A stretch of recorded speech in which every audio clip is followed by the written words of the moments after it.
Olá, colecionadores e seguidores do canal Coisa de Colecionador. Eu estava aqui pensando um pouco, na minha coleção basicamente de rock, Porque vocês sabem que o nosso canal fala de itens de colecionador. E dentro de um desses detalhes que nós destacamos aqui está as edições de álbuns de rock, de discos, CDs, DVDs, Blu-rays de rock. Então eu estava refletindo um pouco aqui sobre as minhas pouquíssimas bandas. Eu costumo dizer que eu não gosto mais do que 25 bandas. São 25 bandas que eu gosto.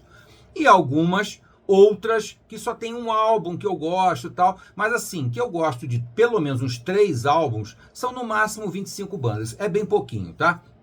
Bom, e dentro dessas 25 bandas eu tenho, assim, também um leque muito estreito, um leque apertadinho, que vai do hard rock normal, do hard rock mais pesado, até um hard rock mais erudito, que eu costumo dizer, Por quê? Porque além do hard rock, você vai ter o rock mais pesado, O heavy metal, o hard rock, e o meu limite está mais ou menos ali na altura do Black Sabbath, que muitos acham que é o fundador, o criador do heavy metal. Mas eu não concordo muito com isso, não. Eu acho que o Black Sabbath faz um metal erudito, faz um metal com muitas nuances de música erudita. A influência deles é muito forte, eles são músicos muito talentosos, com uma bagagem musical muito grande, e isso permeia toda a obra, praticamente toda a obra do Black Sabbath, apesar de que é uma obra com irregularidades, tem álbuns realmente muito fracos, mas tem álbuns antológicos, Eu, por exemplo, cito sempre que o melhor álbum para mim da fase do Ozzy Osbourne é o Sabotage. Sabotage para mim é um álbum excelente.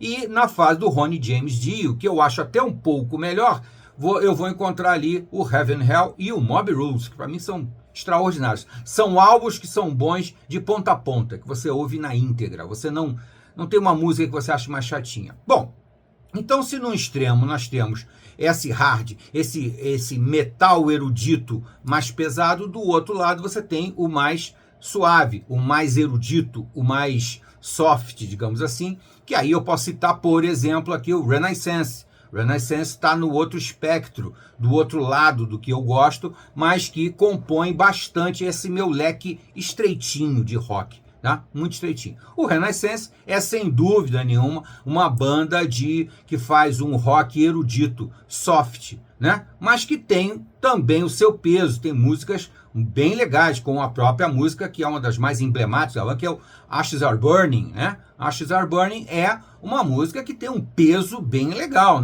É um rock erudito pesadinho, com uma densidade, com uma força, com um impacto, com muito swing, que eu sempre digo que toda música, para ser boa, ela tem que ter algum swing. Aquela música exclusivamente erudita, com aqueles recocós e rocambolescos e não sei o quê, ela é uma música enjoada. Eu costumo brincar que até Mozart tinha swing. Mozart tinha swing. Bach tinha muito swing. Beethoven, muito swing. A música tem que ter um clique. Então, dentro desse espectro do rock que eu gosto, eu estava dando uma avaliada aqui. O que condiziria mais? Qual banda, que compositor, que compositores condiziriam mais com essa ideia do rock erudito? Que é o que eu uso o termo, para mim, é rock erudito. Vocês sabem que eu não concordo com o termo progressivo, porque o progressivo é uma palavra que tem um espectro de abrangência tão grande que ela acaba não significando nada. Aquele rock do estilo do Pink Floyd, do Rick Wakeman, do Yes, do Emerson Lake Palmer, do Renaissance, essas bandas todas, na verdade, elas podem ser chamadas até de rock regressivo. Regressivo. Por que regressivo? Porque eles retomavam as músicas anteriores a eles. A bagagem musical deles tinha muito peso nas composições dele, principalmente a música clássica, a música erudita. Por isso eu chamo de rock erudito. E a erudição dessas bandas, que eu vou até citar algumas agora aqui, não bebe exclusivamente da fonte dos clássicos, do Beethoven, do Bach, do Chopin, do Tchaikovsky, do Mussorgsky, sei lá, do Rimsky-Korsakov. Não bebe só deles. Bebe também de outros estilos de rock mais antigos, de muito blues e até do jazz. Então você percebe que são bandas com uma erudição muito grande, uma erudição que está impregnada nas melodias que eles compuseram e também nos temas que abordaram. Os temas dessas bandas geralmente são muito eruditos. Sempre se referem à literatura, a fatos anteriores, né? A história do mundo, personagens históricos. Tudo isso aí está no famoso rock erudito, tá? Bom, uma banda aqui de rock erudito, eu vou falar aqui mais ou menos na ordem alfabética, vou citar alguns casos aqui. Vou citar aqui o Coverdare. O Coverdare, que aqui está um álbum deles que é um mais famoso, né, o Phantasmagoria, que é uma banda que nitidamente tem influências demais de música clássica, como é o caso do Vivaldi. Eles fazem adaptações do Vivaldi, né? Mas se você for analisar com um pouco mais de detalhamento, você vai perceber que a influência dessa música nas composições deles é um pouco mais fraca, é um pouco menor. Eu vou chegar onde eu quero, você vai entender o que eu estou falando, tá? As músicas são excepcionais, são maravilhosas, eu amo o Coverdare, mas a música deles vai mais para um rock, vai mais para uma base mais roqueira, tá? Outra banda é uma banda italiana, que eu adoro, Delirium, mas o álbum que eu gosto do Delirium é o Delirium 3, com muita influência de música erudita. Mas se você perceber nas composições dele, a erudição é um pouco mais contida, é um pouco mais limitada a um determinado estilo mais roqueiro, tá? Emerson Lake Palmer é um exemplo maravilhoso do que eu quero chegar aqui. Emerson Lake Palmer, é lógico que tem uma influência muito grande de música erudita. Claro que tem. Tanto é que eles compuseram Pinturas em Exibição, que é uma adaptação do Mussorgsky, da clássica obra Pinturas em Exibição do Modest Mussorgsky. Isso aqui é clássico, é erudito até na veia, né? Até dói, de tanto que é erudito. Mas eles chegaram a compor alguma coisa além de adaptar, que foi o que o Coverdare fez com Vivaldi, que adaptou Vivaldi. Tá? Aqui eles compuseram temas novos com muita influência do estilo sinfônico, estilo clássico, Tarkus, Brain Salad Surgery. Mas ainda fica uma coisa, mas aqui sim, aqui você vê composições originais com influência de música erudita. Muito bem. Esperanto, esse álbum aqui é maravilhoso. Last Tango, cheio de influência de clássicos, clássicos mais modernos, clássicos mais antigos, adaptações de Beatles, um monte de coisa. Então temos aqui um outro exemplo em que a banda navegou na erudição, mas não compôs praticamente coisas totalmente, originalmente eruditas. Depois aqui temos o Finch, outra banda super influenciada pelo clássico, né, por composições de instrumentais. Fink também é uma ótima banda, mas não enveredou profundamente pelo rock erudito. Fire Ballet, adaptação de Mussorgsky, aqui no famoso Uma Noite no Monte Calvo, um clássico maravilhoso, muito bem adaptado por eles, mas não é uma composição original clássica. Mas as outras músicas navegam num maravilhoso rock, mas sem a erudição máxima. Mandala Band. Esse aqui é complicado. Mandala Band, realmente, o primeiro álbum é uma essência total da erudição. Aqui é um banho de erudição no tema, nas melodias, nas composições, nos arranjos, em tudo aqui o Mandala Band é rock erudito na veia. Esse aqui, eu concordo, é totalmente erudito. É muito erudito. Coral, né? Aquela coisa toda. Museu Rosenbach, outro, que também, mas são bandas como Delirium que compuseram pouca coisa, muito pouca coisa. O Museu Rosenbach praticamente só compôs um álbum, um outro bem posterior. Esse aqui é o clássico mesmo, de 1973, o que é chamado de Zaratustra, né? Mas na essência ele não é, o nome dele é só Museu Rosenbach, tá? Muito clássico, muita influência de clássico, mas equilibrando o clássico com o rock. Muito bem.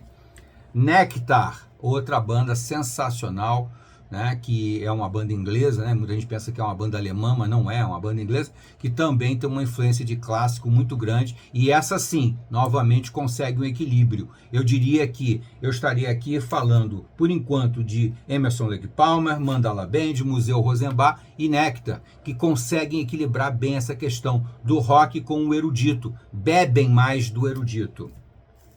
Bom, chegamos ao tremendo clássico, né, Pink Floyd. Pink Floyd é claro que é uma banda erudita com muita influência, mas com muita influência de rock psicodélico, com muita invenção, com muita experimentação sonora, tal. A parte erudita propriamente dita é bem mais sutil, bem mais sutil.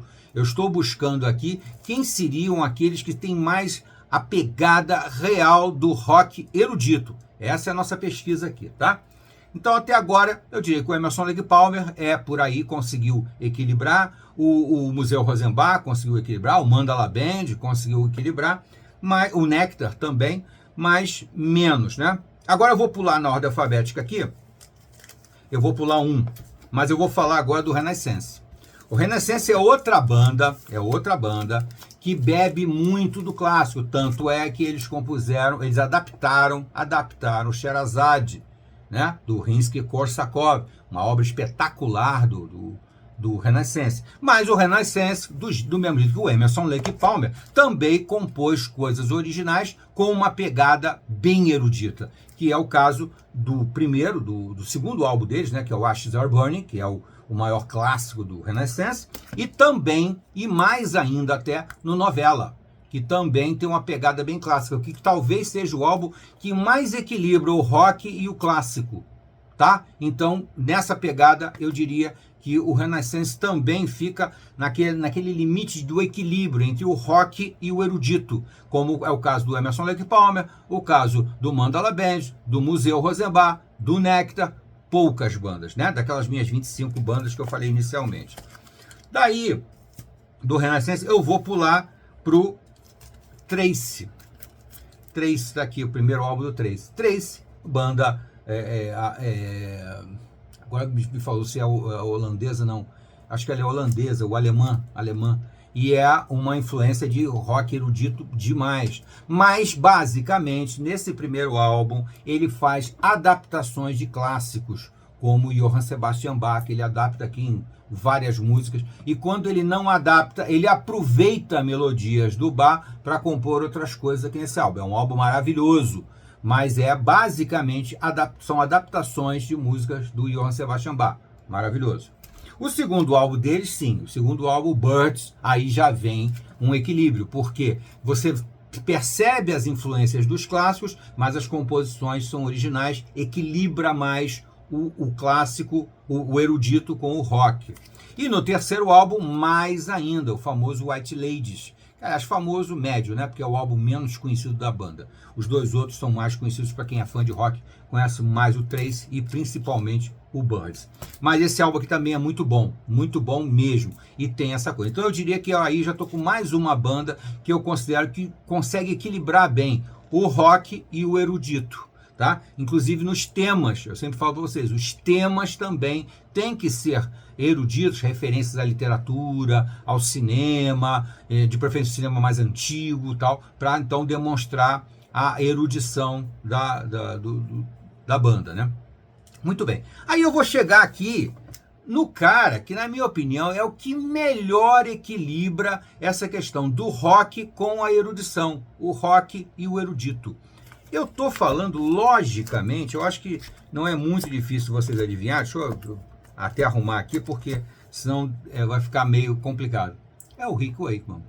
O Rick Wakeman, gente, não é brincadeira não, é o cara que melhor equilibra, não tenho a menor dúvida. Olha que eu citei aqui o Emerson Lake Palmer, eu citei aqui o Renaissance, o Nectar, o Mandala Band, o Renaissance, já falei, quem que faltou aqui que eu... O Nectar eu já citei também, né? Bom, eu citei várias bandas aqui, que é o Trace, né? Que conseguem equilibrar razoavelmente bem essa questão do rock com o erudito. Mas você percebe que eles têm uma certa, como é que eu posso dizer? Uma certa divisão, né? Existem muitas músicas deles que são claramente adaptações de clássicos e outras que são composições originais, que têm influências de melodia, de composições, de arranjos clássicos. O Rick Wakeman não. O Rick Wakeman, tudo dele é extremamente autoral. É tudo Rick Wakeman sem paralelos. Mas você percebe claramente a influência do clássico, né? É um cara que compõe sinfonias, que é um cara que compõe baseado nas histórias, as referências dele, as inspirações do Rick Wakeman são, por exemplo, está aqui, As 6 Esposas de Henrique VIII. Mais erudito do que isso aqui, gente, desculpa, mas nenhum outro é. Ele contou na música a história das 6 esposas de Henrique VIII. E com uma base de arranjos e de melodia que lembra, que pode ser completamente comparado ao que fez o Beethoven, o Bach, o Chopin, todos aqueles caras. Logicamente, eletrificado, né? Porque o negócio dele são os teclados eletrônicos. Apesar de que até nisso ele equilibra muito bem, porque ele usa o piano com muita frequência, ou quase o tempo todo. Ele usa o órgão acústico, né? O órgão típico de igreja, inclusive, para compor as composições dele. Então, é um cara que, na minha opinião, consegue a melhor fusão do rock com a erudição. É incrivelmente. E em composições totalmente originais, totalmente dele. Depois ele fez o quê? O Viagem ao Centro da Terra. Pô, meu amigo, mais erudição do que isso é impossível. Você ouve disso, tem vontade de ler o livro. Você tem vontade de ler o livro, porque é uma coisa misturando com a outra, assim, numa intensidade máxima. E muito rock na veia. Guitarra, baixo, bateria e os teclados dele, logicamente, vocal, ao mesmo tempo que orquestra sinfônica, coral. É o equilíbrio máximo entre o rock e a erudição. Depois, dá-lhe erudição. O Rei Arthur e os Cavaleiros da Távola Redonda. Meu amigo, não dá nem para não pensar nisso. Você ouve isso aqui, você tem que ler o livro. A Morte de Arthur, por exemplo, que conta toda a saga desses cavaleiros. Você vai ler todos eles lá e você vai perceber que o Rick Wakeman captou realmente essa essência. Com muito baixo, muita bateria, muita guitarra, muito vocal, né? Aquele vocal maravilhoso do Ashley Holt e tal. Enfim. Depois, que ele sai dos temas clássicos, dos temas antigos e vai para uma coisa moderna, mas muito típica dos anos 70, isso aqui é 1976, No Earthly Connection, em que ele vai analisar aqueles fenômenos todos sem explicação, aqueles mistérios da natureza, mistérios da humanidade, né? Desde extraterrestre até pirâmides, e essa coisa toda ele vai invocar aqui no Earthly Connection. É um álbum incrível, um pouco mais básico, um pouco menos orquestrado, um pouco menos sinfônico, mas extremamente rock and roll. Depois ele faz, então, tem um grande margem de tempo, mas ele faz o Retorno ao Centro da Terra. Aí, meu amigo, ele escreveu a história. Aí ele foi longe demais. Além de fazer toda a composição, ele escreveu uma história de 3 personagens que voltam a fazer a famosa Viagem ao Centro da Terra. Tá? É incrível como isso aqui é erudito, gente. Isso aqui é extraordinário. Um projeto gigantesco, com banda de rock, coral, orquestra e tudo mais. Isso aqui é um espetáculo. Ah, eu pulei um. Desculpa, gente. Ficou fora da ordem que eu pulei um. Antes ele compôs, em 77, ele compôs o Criminal Record, que também é extremamente clássico quando ele analisa temas ligados à justiça. Por isso que ele está aqui meio fantasiado de juiz, aqui com o martelinho na mão e tal.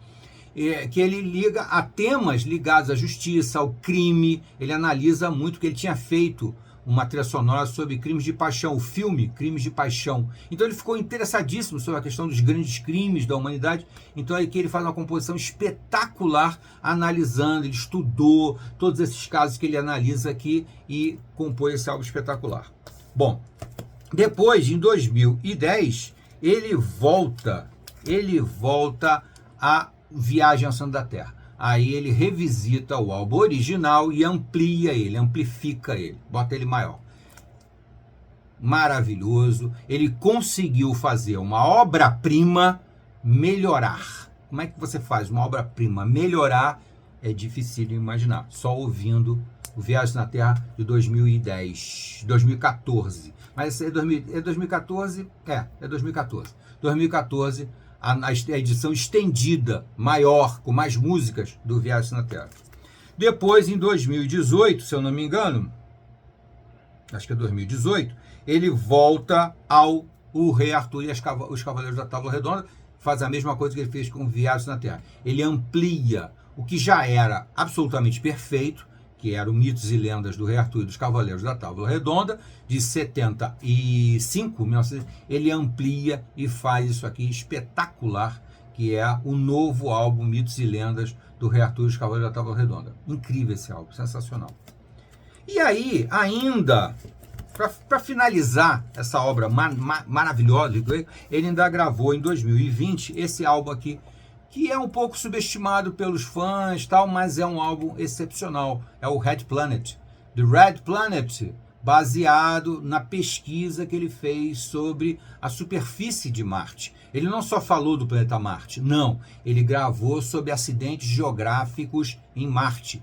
Gente, isso aqui é um festival de erudição. Ele está um pouco além de todos nós, porque eu não sabia que em Marte tinha todos esses acidentes geográficos que ele narra aqui melodicamente. Narra melodicamente aqui nas músicas do The Red Planet em 2020. 2020, nós estamos em 2024. Há 4 anos atrás ele compôs essa maravilha aqui, que retoma um pouco o estilo musical, As 6 Esposas de Henrique VIII e o Criminal Record, que são álbuns menores, né? Um pouco mais minimalistas, um pouco mais introspectivos, porque é basicamente teclado, bateria, baixo teclado, bateria e baixo e guitarra, só. Basicamente é o que nós temos aqui. Álbum excelente, gente. Se você não teve chance de ouvir, ouça The Red Planet. Isso aqui tem streaming, tá? Aliás, tudo que eu mostrei aqui tem streaming, tá, gente? Tudo que tem. Então, basicamente, eu chego à conclusão de que de todas as bandas que eu gosto muito, entre o hard rock e o rock erudito, nessa fase aí, e eu incluo no hard rock muita gente erudita, que eu considero erudita, que é o caso do Black Sabbath, que eu já citei aqui, porque tem muita coisa de erudição no Black Sabbath, e o Deep Purple, que também tem muita erudição no Deep Purple. Então, são bandas que fazem um hard rock erudito, tá? Mas quem melhor equilibra essa questão do hard rock com a erudição é o Rick Wakeman. Ele consegue equilibrar muito bem, ele transita muito bem entre todos esses aspectos. Ele tem músicas com pegadas que chegam ao seu Black Sabbath. Ele tem músicas com pegadas do Deep Purple, com aquele swing roqueiro do Deep Purple. E ele tem músicas com a pegada do Renaissance. Então ele transita maravilhosamente bem entre nessa faixa do rock que eu considero maravilhosa, que é do hard rock ao soft rock, digamos assim, o rock mais erudito, tá? Mas eu não posso deixar de citar aqui uma banda que inclusive tem muita influência do Rick Wakeman, né? Eu não posso deixar de citar aqui o Yes, não é mesmo, gente?